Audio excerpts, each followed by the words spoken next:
રાજેશ્વર મહાદેવ કી જય. નળેશ્વરી માત કી જય. અમીર ભારતી મહારાજ કી જય. સદગુરુ દેવ કી જય. સનાતન ધર્મ કી જય. નમઃ પાર્વતી પતે. હર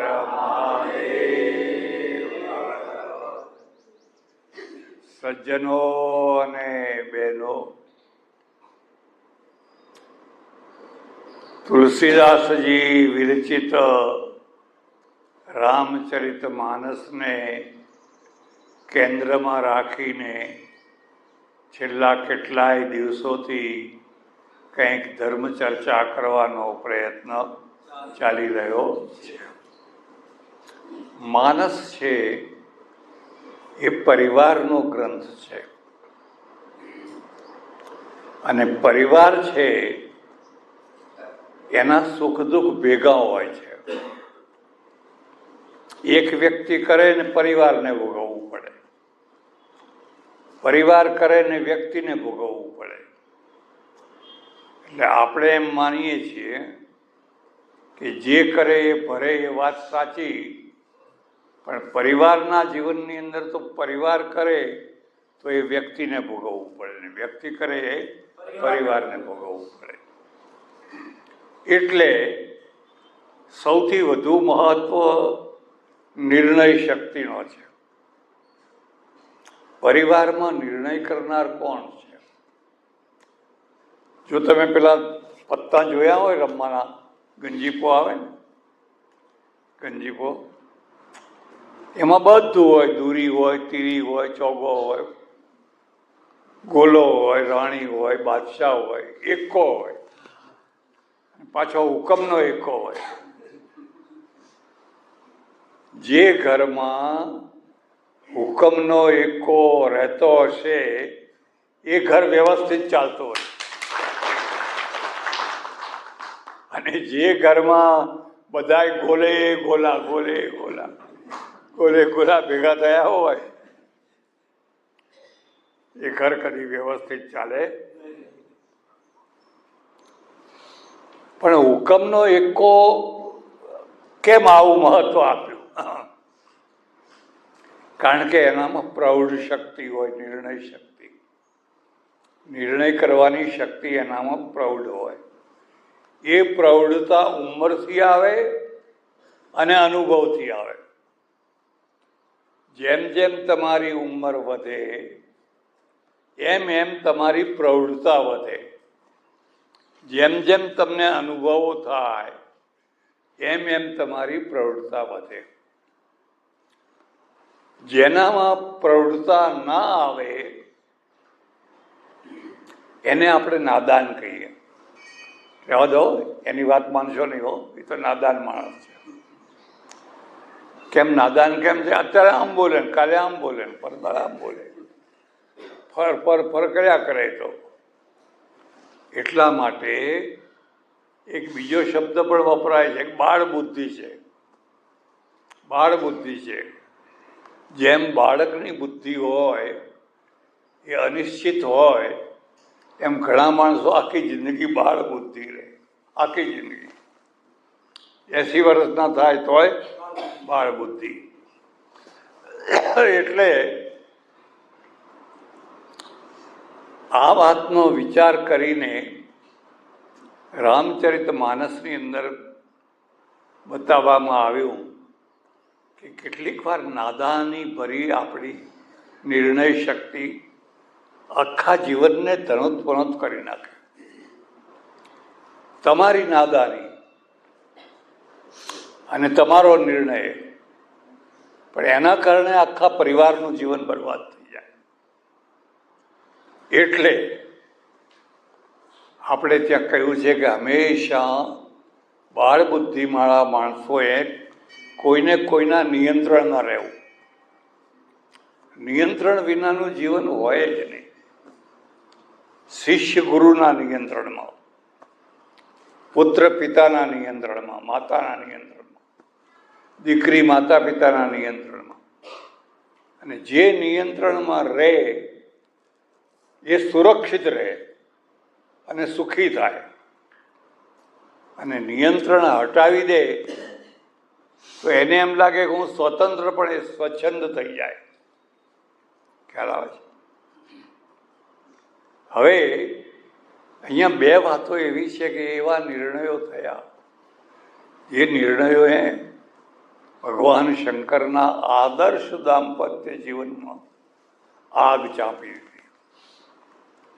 શિવજીનું દાંપત્ય છે, શિવ અને સતી બહુ જ સારું દાંપત્ય છે, પણ સતી ઉપરવટ ગઈ ને, સતી ઉપરવટ ગઈ. મારે પરીક્ષા લેવી છે, રામ સચ્ચિદાનંદ દિનેશા નહીં તો મોહ નિશા લવલેશા. અરે રામ તો સચ્ચિદાનંદ રૂપ છે, પણ મારા ગળે આ વાત ઉતરતી. એક બીજો મુદ્દો યાદ રાખજો, કદી પણ કોઈની પરીક્ષા ના લેવી, અને કદાચ લેવી હોય તો પહેલા પોતાની લેવી. જે પરીક્ષા તું કરવા માંગે છે એમાં તું પાસ થઈ શકે એમ છે? બને તો કોઈની પરીક્ષા ના લેવી. આપણે હારેલા જ છીએ ભાઈ. ભક્તિ માર્ગ જ એવો છે, આમાં પહેલી શરત છે કે હારીને આગળ ચાલો. જીતવાનો માર્ગ જુદો છે, એ પંડિતોનો માર્ગ છે, બૌદ્ધિકોનો માર્ગ છે. એકવાર 4-5-6 સજ્જનો મારે ત્યાં આવ્યા આશ્રમમાં. મને કે અમે શાસ્ત્રાર્થ કરવા આવ્યા છીએ. ઓહો, મારી સાથે એક કામ કરો કીધું, પહેલા આપણે જમી લઈએ, જમ્યા પછી શાસ્ત્રાર્થ કરવાની મજા આવે. ભૂખ્યા પેટે મજા આવે, એટલે પહેલા બધાને જમાડ્યા. હા, જમવાનું બહુ સારું હતું. ચાલો કીધું, હવે શાસ્ત્રાર્થ કેમ કરવો છે? સત્યની શોધ માટે કરવો છે કે મને હરાવવા માટે કરવો છે? બેમાંથી કયો હેતુ તમારો છે? મને કે સત્યની શોધ માટે. એનો અર્થ એ થયો કે હજુ સુધી તમને સત્ય મળ્યું નથી. ના, કે મળ્યું તો છે, પણ જે મળ્યું છે એ અમારે તમને સમજાવવું છે. તો મેં કીધું એક કામ કરો ને, તમારે મને સમજાવવું હોય પણ મારી સમજવાની તૈયારી નથી. જેને સમજવાની તૈયારી ના હોય એને સમજાવવાનું ના હોય. મેં કહ્યું જો સાંભળો ભાઈ, તમે જો મને સમજાવવા આવ્યા હોય તો મહેરબાની કરીને પાછા જાઓ. તમારામાં સમજાવવાની તાકાત નથી અને સમજવાની એ તાકાત નથી. જે બિહેવિયર હોવું જોઈએ તમારામાં નથી. તમારામાં અહંકાર પડ્યો છે. હું પંડિત. હા, તમે પંડિત જાઓ ને, અમે મૂર્ખા. શાંતિથી વિદાય કર્યા. એટલે કબીરને લખવું પડ્યું, કદી પણ મૂર્ખાઓની સાથે જીભાજોડી કરવી.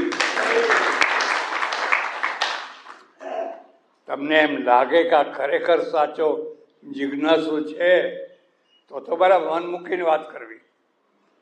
પણ તમને એમ લાગે કે આ કસોટી કરવા આવ્યો છે, જીભાજોડી કરવા આવ્યો છે, હા ભાઈ જા, તું મોટો જા, હાર માની લેવી.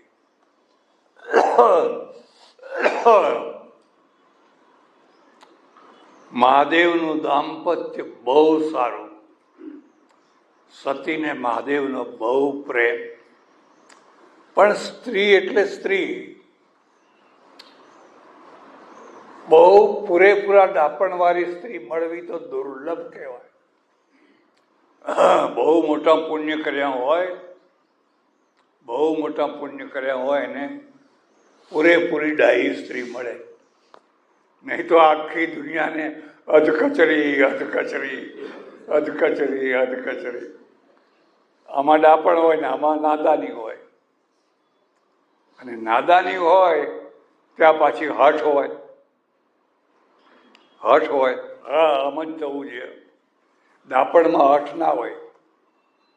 ડાપણ હંમેશા નમતું જોકે સારું ભાઈ એમ રાખ. એટલે શિવ અને પાર્વતી બેયની ચર્ચા ચાલી રહી છે, અને એ ચર્ચામાં સતી છે એ સતીને સંતોષ નથી થયો ને તમે જાણો એમ પરીક્ષા કરવા ગયા અને પોતાની પરીક્ષા થઈ ગઈ. આવું થાય. હવે થઈ તો ગઈ, પણ આ નાદાનીથી નાની સરખી ભૂલે આખું જીવન બરબાદ કરી નાખ્યું.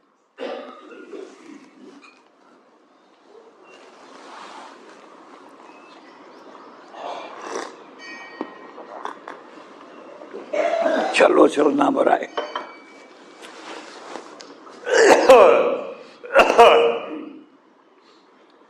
ઘણી વાર એવું થાય તમારો સંસાર બહુ સુખી હોય, બહુ સારો હોય, પણ એક નાની ભૂલ એવી આવે કે ભૂલના કારણે બધું ધૂળ ધાણી થઈ જાય.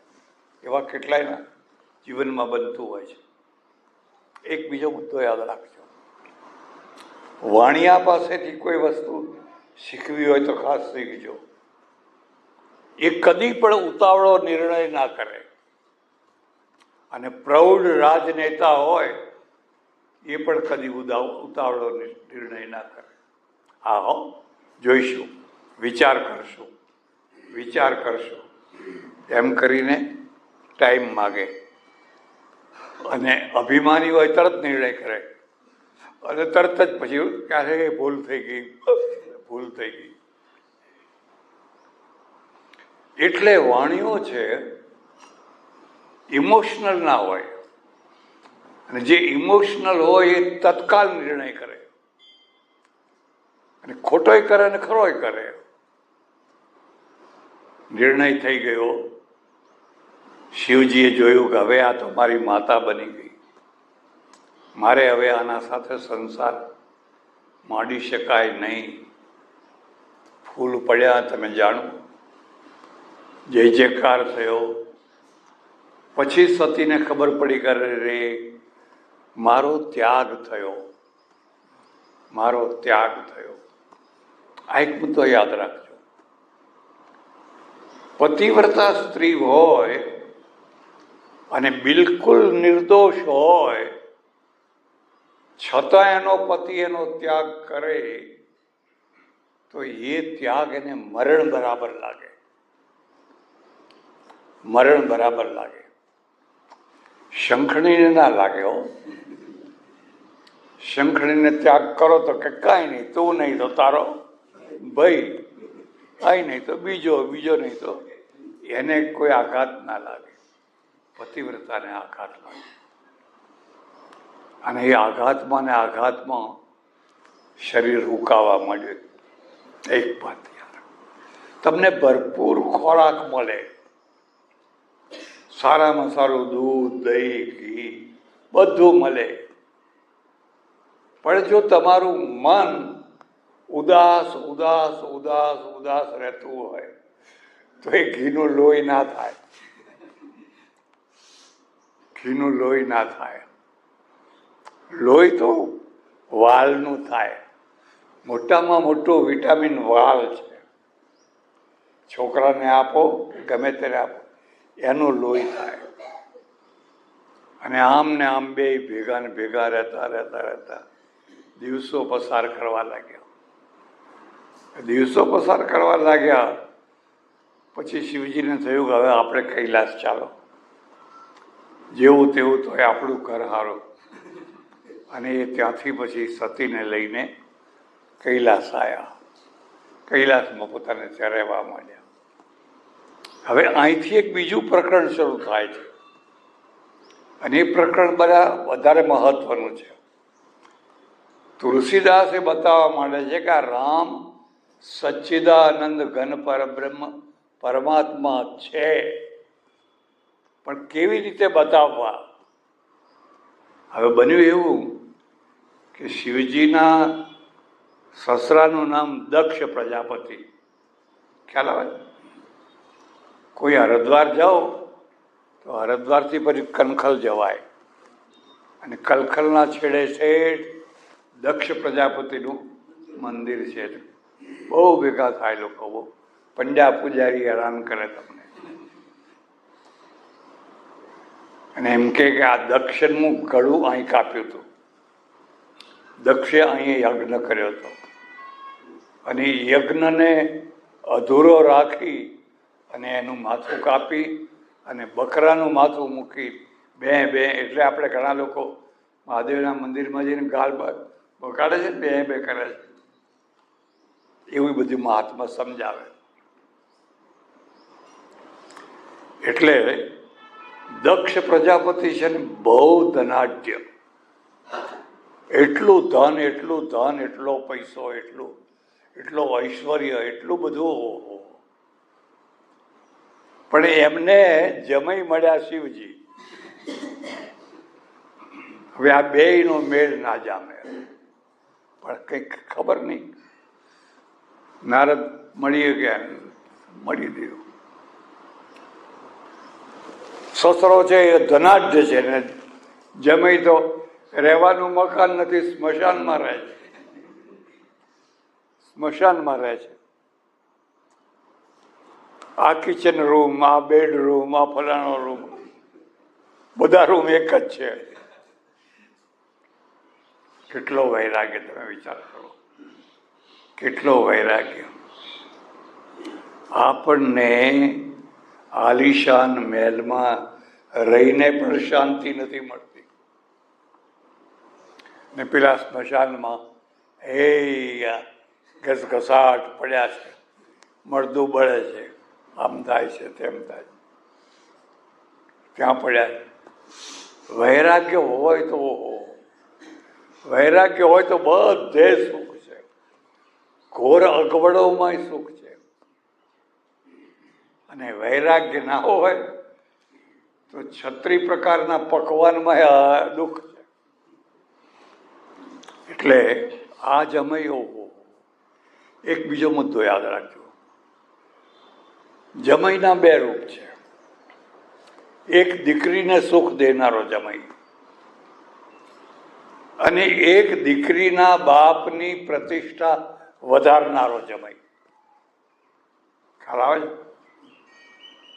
એમાં તો પ્રતિષ્ઠા રહેલી છે. આવો જમાઈ રાજા કહેવું પડે, મર્સિડીઝ મર્સિડીઝ આવી તો 10 મર્સિડીઝો છે. એટલે સસરાનું માથું ઊંચું થાય, કારણ કે જમાઈના દ્વારા સસરાની પ્રતિષ્ઠા વધે છે. હવે જમાઈ હોય લંગોટી પહેરીને આવ્યા હોય, ઉઘાડા પગે હોય તો સસરા શરમાઈ જાય, કરે અને બીજે લઈ જાઓ. ખાલી જમાઈ જ નહીં હો, કોઈ પણ સગો હોય, ગરીબાઈના દિવસોમાં કોઈના સગા થઈને મળવા જવું નહીં.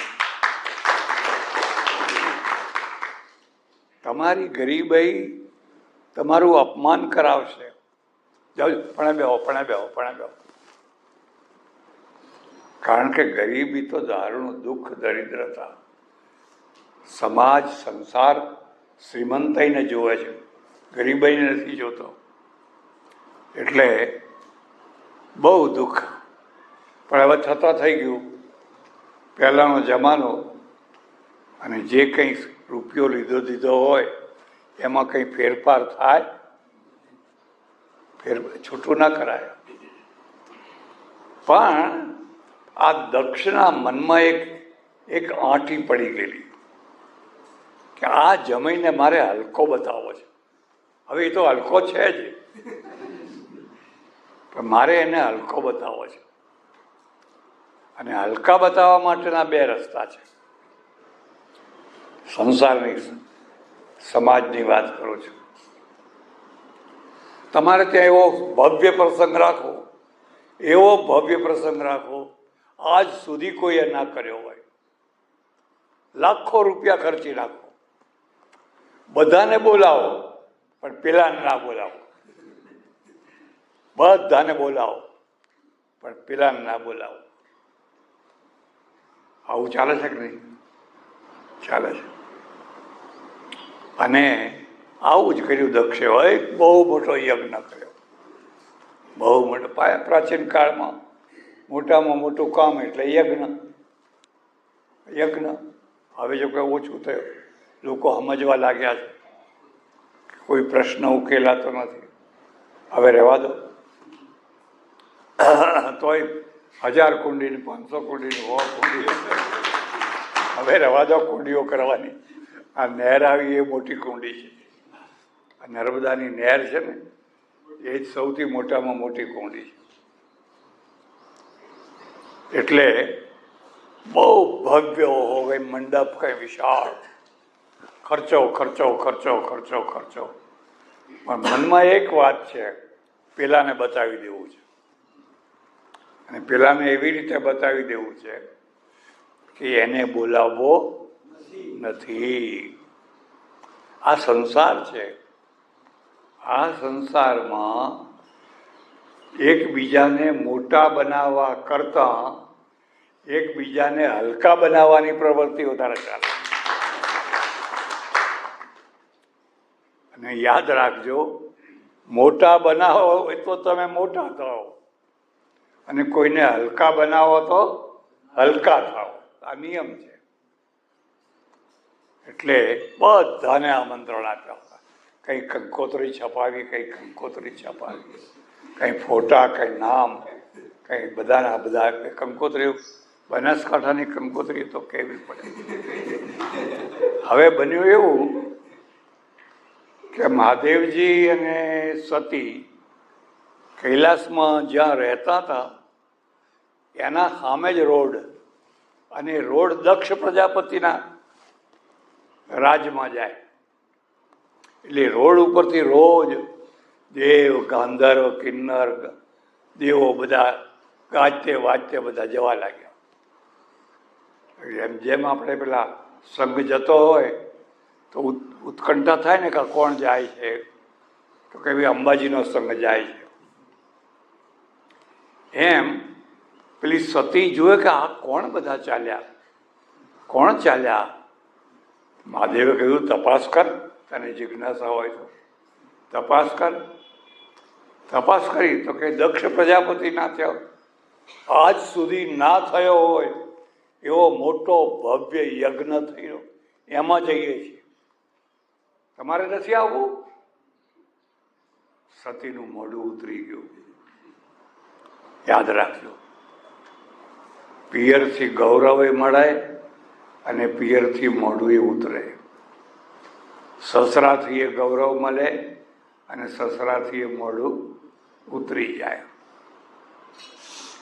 જ્યારે પોતાની ઓકાત પ્રમાણે આમંત્રણ ના મળ્યું હોય, માન ના મળ્યું હોય, મોઢું ઉતરી જાય. અને એટલે આપણે ત્યાં ખાસ કહ્યું છે, યાદ રાખજો, જો તમે સ્વમાની હોવ તો વગર આમંત્રણે કદી પણ કોઈના ત્યાં જવું નહીં. વગર આમંત્રણે કોના ત્યાં જવું? જે તમારો વાલેસરી હોય, મિત્ર હોય. ભલે આમંત્રણ ના આપ્યું, પણ એ હૃદયનો મિત્ર છે, એના ત્યાં આમંત્રણની જરૂર હોય ત્યાં જવું. સત્સંગમાં આમંત્રણની જરૂર ના હોય ત્યાં જવું. સ્મશાનમાં આમંત્રણની જરૂર ના હોય, સ્મશાનમાં વગર આમંત્રણે જવું. પણ જે વ્યવહારિક પ્રસંગો હોય લગ્ન વગેરેના, એમાં તો ખાસ ધ્યાન રાખવું. અને એ પણ જોવું કે આ ભૂલથી આપણે રહી ગયા છીએ કે જાણી કરીને ટાળવામાં આવ્યા છે, એ પણ જોવું. ભૂલથી રહી ગયા હોય તો વાત જુદી છે, પણ જાણી કરીને ટાળવામાં આવ્યા હોય અને તમે સ્વમાની હોવ તો ના જવું ના જવું તે ના જવું.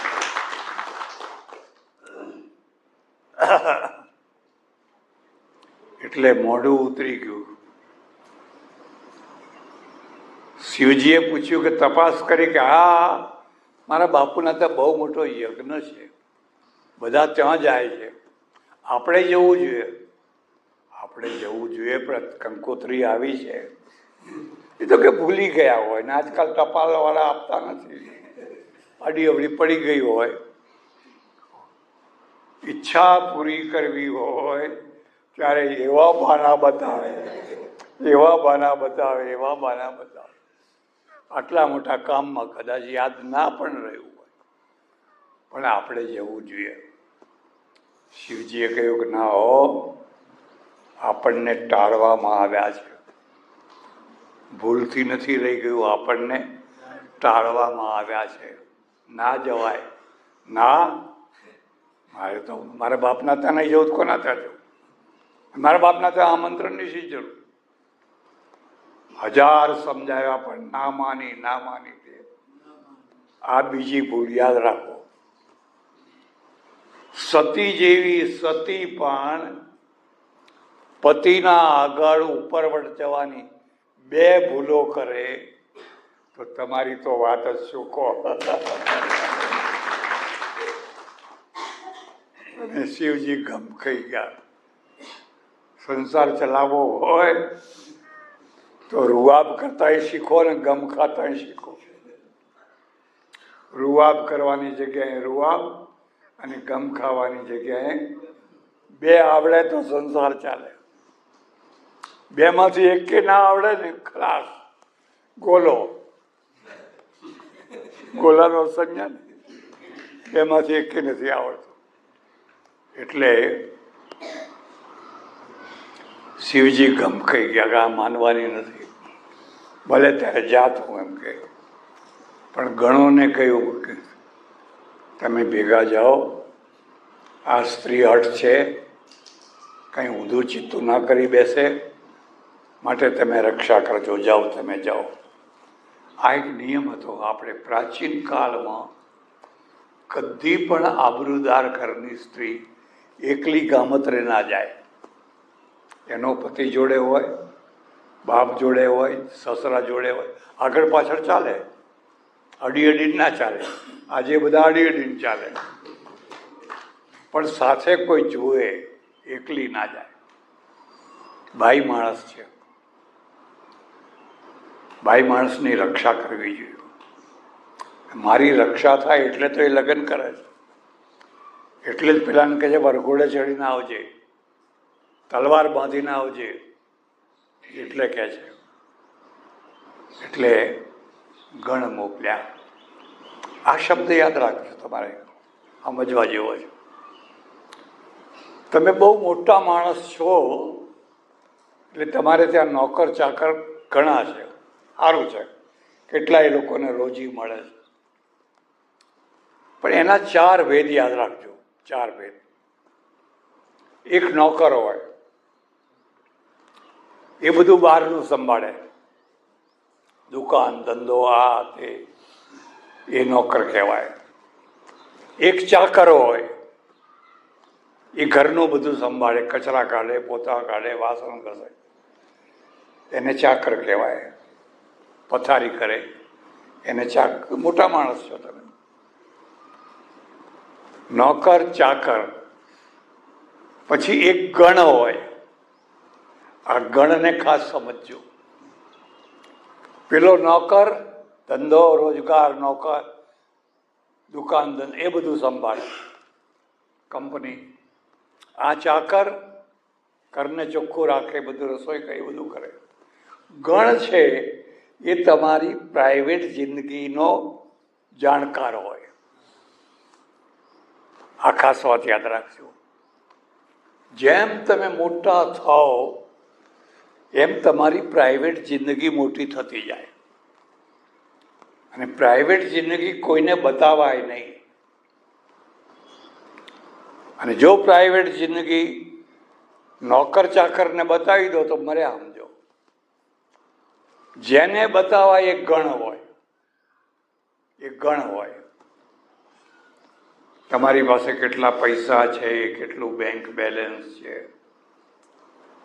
કેવા કેવા સંબંધો છે, ક્યાં પ્લોટ રાખ્યો છે, એક નંબરી, 2 નંબરી આ છે, એ બધી ખાનગી વાતો પેલો ગણ જાણે. એને ગણ કહેવાય. હવે આ ગણ છે એની પણ એક મર્યાદા છે. ગણનો અર્થ એ નહીં કે તમે સર્વસ્વ થઈ ગયા. એ મર્યાદાથી ઉલ્લંઘન કરે તો શિવજી શ્રાપ આપી દે, પાર્વતી શ્રાપ આપી દે. જા પુષ્પદંતરે, જા ભૂલોકમાં જા, મર્તલોકમાં જા. મારી આજ્ઞાનું પાલન ના કર્યું, બખોલમાં સંતાઈ ગયો, અમારી પતિ પત્નીની ખાનગી જિંદગીમાં ડોકિયું કરવા આવ્યો. પતિ પત્નીની ખાનગી જિંદગીમાં ડોકિયું કરવા ગયો અને પુષ્પદંતનું પતન થયું. એટલે ગણની આ મર્યાદા. અમારે એકવાર રાજસ્થાનમાં યાત્રા કરવા ગયેલું. રાજસ્થાનમાં બધા કિલ્લા ઘણા, રાજાઓના મહેલો ઘણા, બધી ઘણી વાતો મારું પુસ્તક છે. એક રાજાને 12 રાણીઓ. કેટલી? 12 રાણીઓ. એને લાઈનસર 12 ઓરડા બનાવ્યા. 12 ઓરડા. અને પોતાનો ઓરડો જુદો. રાત્રે રાજા આવે, કઈ રાણીના દરવાજામાં જાય એ એની મરજી. પેલી 11 લોકો કાઢીને જોતી જ રહી જાય. એટલે ભગવાનને પ્રાર્થના કરજો, કદી પણ રાજાની રાણી ના બનાવીશ. અને લોકો કે રાણી થવું છે, રાણી થવું. અરે રાણીને સુખ ના હોય. જે સુખ ઝૂંપડામાં રહેનારી ચીથરે હાલ ગરીબ સ્ત્રીને પતિનું મળે, એ પતિનું સુખ રાણીને ના મળે. અકબરને 5000 રાણીઓ, ક્યારે વારો આવે? એ સુખી થાય કે દુઃખી થાય? દાગીના પહેરવાથી સુખી થવાય? કિંમતી કપડાં પહેરવાથી નહીં. પતિનું સુખ મળવું. હવે એમાં મને પેલા ગાઈડે બતાવ્યું, ત્યારે તો લાઇટો નહીં, પંખા નહીં, એટલે દોરી ખેંચીને પંખો નાખવાનો રિવાજ. આમ દોરી ખેંચો એટલે પેલો પંખો આમ આમ. પણ એ બારણાના સીધામાં નહીં રાખેલો. રાજાનો પલંગ ત્યાં, ઓરડાનો બંધ, અહીં દોરી, અહીંથી પછી આમ લઈ ગયા, ત્યાંથી પછી ખેંચવાની. કેમ કે આ સીધી દોરી હોય તો પંખો નાખનારો કદાચ આમ ડોક્યું કરે તો રાજા રાણી એમની પ્રેમ મશ્ગુલ હોય ને, એટલે મર્યાદા ના રહે, એટલે આમ આડો રાખેલો. એ દોરી ખેંચે, પંખો હાલે, પણ એને કશું દેખાય. આ મર્યાદા છે. ગણની પણ મર્યાદા છે. ગણ પણ જો એની મર્યાદા વટાવે તો જે એને આંતરિક સ્થાન મળ્યું છે ત્યાંથી એનું પતન થઈ જાય, ફેંકાઈ જાય. એક બીજો મુદ્દો યાદ રાખવો, ફેંકાઈ જવું બહુ દુઃખદાયી છે. બધું દુઃખદાયી છે, પણ તમે બહુ ઊંચે ચડ્યા અને પછી એવી ભૂલો કરી, ગણ તરીકે એવી ભૂલો કરી, ફેંકાઈ ગયા. હવે મર્તલોકનો અર્થ જ એ થયો, ફેંકાઈ ગયા. એટલે ગણને પણ મર્યાદામાં રહેવું જોઈએ. એટલે શિવજીના સાથે હંમેશા ગણ રહ્યો.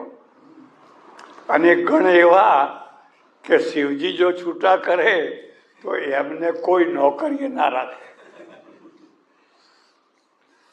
ભૂત પ્રેત પિશાચ, કોઈને માથું નહીં, કોઈને હાથ નહીં, કોઈને પગ, નોકરી આવે કોઈ રાખે નોકરી, એ અહીં જ રહે. આ નળેશ્વરી માતામાં એવા કેટલાય ગણ ભેગા થયા છે. અરજી રાખે, જે આવે અરજી કહે પજાવરે જા, ખાઈ પીને મજા કરે ને પગારે આપશું, બને એ કરજે. એટલે મહાદેવજીએ કહ્યું કે ગણોને કે તમે જાઓ, સાથે જાઓ. આ અબળા છે, સ્ત્રી છે, નાદાન છે, હઠે ભરાઈ છે. એટલે ગયા અને ત્યાં જઈને જોયે છે તો કઈ વિશાળ મંડપ, કેટલો વિશાળ મંડપ, બધા કેટલા મોટા સ્ટેજ બનાવેલા, કેટલી કુંડીઓ બનાવેલી, ચારેય તરફ સ્વાહા સ્વાહા સ્વાહા થઈ રહ્યું છે. આ જેવી દરવાજામાં પગ મૂક્યો, કોઈ આવકાર ના આપ્યો. દક્ષ ત્રાસ કાહુ ન સન્માન. પિતાના ઘરમાં માનની જરૂર ના હોય, પણ પિતાના ઘરમાં પણ આવી પરિસ્થિતિમાં ગયા હો અને કોઈની આંખમાં પણ પ્રેમ ના દેખાય તો એ અપમાન કહેવાય. મોઢેથી આવકાર તો ના આપે, આમ આંખથી પણ ના કરે, માથું પણ ના હલાવે, માથું આમ ફેરવી દે તો એ અપમાન કહેવાય. અને આ પહેલા પગથિયે સતીને અપમાન થયું. અરે રે, મહાદેવ કહેતા હતા એ સાચું કહેતા હતા, મેં બહુ મોટી ભૂલ કરી. પછી થાય કે મેં બહુ મોટી ભૂલ કરી, પણ પહેલા કેમ ના સમજી? પછી તો એની માતાનું નામ મેના, સતીની માતાનું નામ મેના. એટલે મેના તો માં કહેવાય, ગમે તેમ તો બાપે સંબંધ બગાડ્યો, ઘણી વાર માં ના બગાડે, ચૂપકે ચૂપકે પણ માં એનો સંબંધ આચવે. માને તો દીકરી ઉપર પ્રેમ હોય, જમાઈ ઉપર એ પ્રેમ હોય, બાપ તુંડ મિજાજી હોય, છકી ગયો હોય પૈસામાં. એટલે મેના આવી, બેટા તું આવી, આવો આવો. મેના સિવાય કોઈએ સતીનું સોમાન ના જાળ્યું. યજ્ઞ આગળ જઈને ઊભી રહી. આપણા ત્યાં પ્રાચીન કાળમાં એવી પ્રથા હતી, જે મોટા મહેમાનો આવવાના હોય એમના આસન નક્કી હોય. આ યુરોપિયન પદ્ધતિ, અંગ્રેજ પદ્ધતિ છે. એટલે એ માણસ એ જ જગ્યાએ બેસે. તમારે બેહાડવાના હોય પ્રમુખને, અને કોઈ ગોલો આવીને બેસી જાય. હવે એને ઉઠાડવો કેવી રીતે? આવો થાય. આવું ઘણી વાર થતું હોય, ઘણી વાર થતું હોય છે. પછી એને ઉઠાડવો પડે.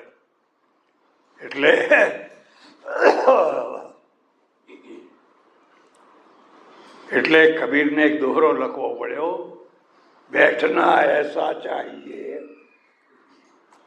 કોઈ ના કહે ઉઠ. એવી જગ્યાએ બેસવો જોઈએ, કોઈ તમને ઉઠાડે નહીં.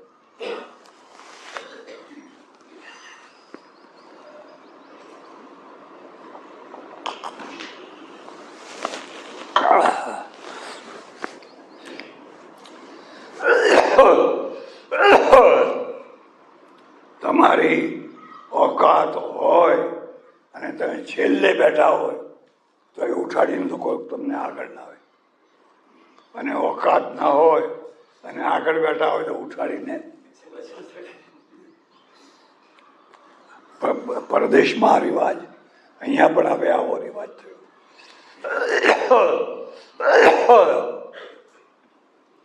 એટલે સતીએ જોયું કે બધાના આસન છે, મારા પતિનું તો આસન જ નથી. બોલાવ્યા નથી, ભૂલથી રહી ગયા હોય તો આસન તો મૂકવું જોઈએ ને, આસન જ નથી. અને એને રોમ રોમ ક્રોધ ચડ્યો, રોમ રોમ ક્રોધ ચડ્યો.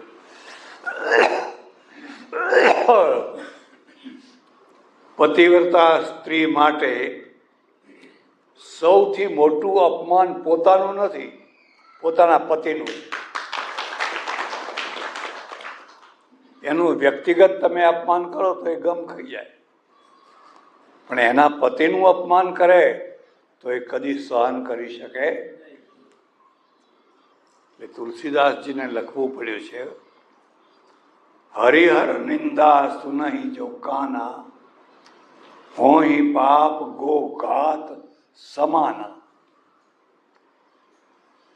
તમે જતા હો અને કોઈ હરિ એટલે વિષ્ણુ, હર એટલે શિવ, એની નિંદા કરતું હોય તો એ સાંભળવી નહીં. હરિહર નિંદા સુનહી જો કાના, રસ પડ્યો સંભળાવો સંભળાવો. હોઈ પાપ ગો ઘાત સમાના, ગૌ હત્યા બરાબર પાપ લાગે. તો હવે કરવું શું? શ્રવણ મોદી નત ચલઈ પરાઈ. જો તમારો યશ ન હોય તો આ કાન બંધ કરીને આગળ નીકળી જાઓ, સાંભળવું નહીં. એમ પતિની નિંદા થતી હોય, પતિનું અપમાન થતું હોય, એ પણ સાસરામાં થતું હોય, પિયરમાં થતું હોય, અને જો એ કન્યા ચૂપચાપ સાંભળી લે તો એના જેવી કોઈ દુર્ભાગી ના કહેવાય. એ વખતે એને રોમ રોમમાં આગ લાગી, આગ લાગી, ભાડ ભાડ ભાડ ભાડ આખું શરીર. અને યજ્ઞકુંડ આગળ જઈને કહ્યું, ધિક્કાર છે તમને, તમે મારા પતિને ઓળખી ન શક્યા, તમે ઐશ્વર્યના ભૂખ્યા છો ને, તમને ખબર નથી મારા પતિ પાસે કેટલું ઐશ્વર્ય છે. તમે ઢગલો ભરીને આપો, ઉપડું ભરીને આપો, ઢાલ ભરીને આપો, ત્યારે કોઈ શ્રીમંત થાય. મારો પતિ તો એક રાખની ચપટી ભરે અને ચપટી ભરીને આમ ચપટી નાખે, એનો બેડો પાર કરી દે. એના વિભૂતિમાં ઐશ્વર્ય છે. તમે ભૂતિમાં ઐશ્વર્ય માનો છો, એ વિભૂતિમાં મજા માણે છે, પણ તમને ભૂતિ અને વિભૂતિનો ભેદ તમે જાણતા. હાહાકાર થવા, રે રે રે, કૂદકો માર્યો ને કૂદીને પડી એ યજ્ઞકુંડમાં. ભાડ ભાડ ભાડ ભાડ ભાડ ભાડ ભાડ. જે અગ્નિ બળી રહી હતી એ બળતી અગ્નિની અંદર સતીએ કૂદકો મારી દીધો. એક રીતે કહી શકાય કે આ પહેલી આત્મહત્યા હતી. આ સ્ત્રીઓ આત્મહત્યા કરે ને આજે કરતી હશે, પુરુષોય કરે. આ આપણે ત્યાં પ્રાચીન કાળમાં પહેલી આત્મહત્યા. અને પહેલી આત્મહત્યા પોતાના દુઃખે નહીં, પતિના અપમાનથી. અને પતિના અપમાનમાં નિમિત્ત બની પોતી. પતિના સમજાવવા છતાં, ના કહેવા છતાં, ના જઈશ ના જઈશ ના જઈશ છતાં ઉપરવટ જઈ અને આ પગલું ભર્યું. એટલે કૂદકો માર્યો, પણ કૂદકો મારતી વખતે કહ્યું, હે શિવજી મને માફ કરજો. એક મુદ્દો યાદ રાખજો, તમે પતિ હો કે પત્ની હો કે કોઈ પણ હો, પણ તમને એમ લાગે કે હવે મારે મરવાનું છે, છેલ્લી ઘડી છે, તો બીજું કંઈ થાય કે ના થાય, નજીકના માણસોની માફી માગી લેજો. નજીક પત્નીની માફી માગજો, તે મને ગરમ ગરમ રોટલા ખવડાવ્યા, માથું દબાવ્યું, પગ દબાવ્યા, પંખો નાખ્યો, અને મેં તને ગાળો દીધી. જ્યારે જુઓ ત્યારે ગાળો દીધી. હું જઉં છું, મને માફ કરજે, મને માફ કરજે. આ છેલ્લી ઘડીની માફી માગી. પાર્વતી સતીએ કહ્યું, શિવજી હું તમને ઓળખી ન શકી, હું તો ના ઓળખી શકી, આ દુનિયા તમને ના ઓળખી શકે. હવે હું જાઉં છું, પણ મારી એક જ ઈચ્છા છે, ફરી ફરીને મારો જન્મ થાય અને આ શિવજીની સાથે મારા લગ્ન થાય. મારે આ જન્મે તો નહીં, આવતા જન્મે બીજો પતિ ના જોઈએ, ના જોઈએ, આ જ પતિ જોઈએ. માર્યો કૂદકો ને બાળ બાળ બાળ બાળ બાળ બાળ. અને સાથે આવેલા જે ગણ, એ ગણ જે વિફર્યા એમણે ધામ દઈને કૂદકો મારીને અડધું બળેલું સતીનું મળદું ખેંચી લીધું, યજ્ઞકુંડમાંથી ખેંચી લીધું. એક ખાસ વાત યાદ રાખજો, આત્મહત્યામાં જેટલા પ્રયોગો છે બધા દુઃખદાયી છે. કોઈ ફાંસે ખાય ને તો કઈ તરત જીવ ના નીકળે, આમામ આમામ આમામ અડધો કલાક સુધી તરફડ તરફડ થાય, પછી માંડ જીવ નીકળે. કોઈ કૂવામાં કે નહેરમાં પડે તરત જીવ ના નીકળે, પાણી બધું ફેફસામાં ભરાય, જ્યારે એની લાશ બહાર કાઢો આમ જીભ બહાર નીકળી ગઈ હોય, બહુ દુઃખી થઈને મરે. બધી આત્મહત્યાના જેટલા પ્રયોગો, બધા પ્રયોગોમાં માણસ દુઃખી થઈને મરે. પણ અગ્નિદાહ એવો છે એમાં ઓછામાં ઓછું દુઃખ થાય. આ તમને કોઈને ખબર નહીં હોય. કોઈના ઘરમાં આગ લાગી હોય, બીજા ત્રીજા માળે માણસ રહેતો હોય,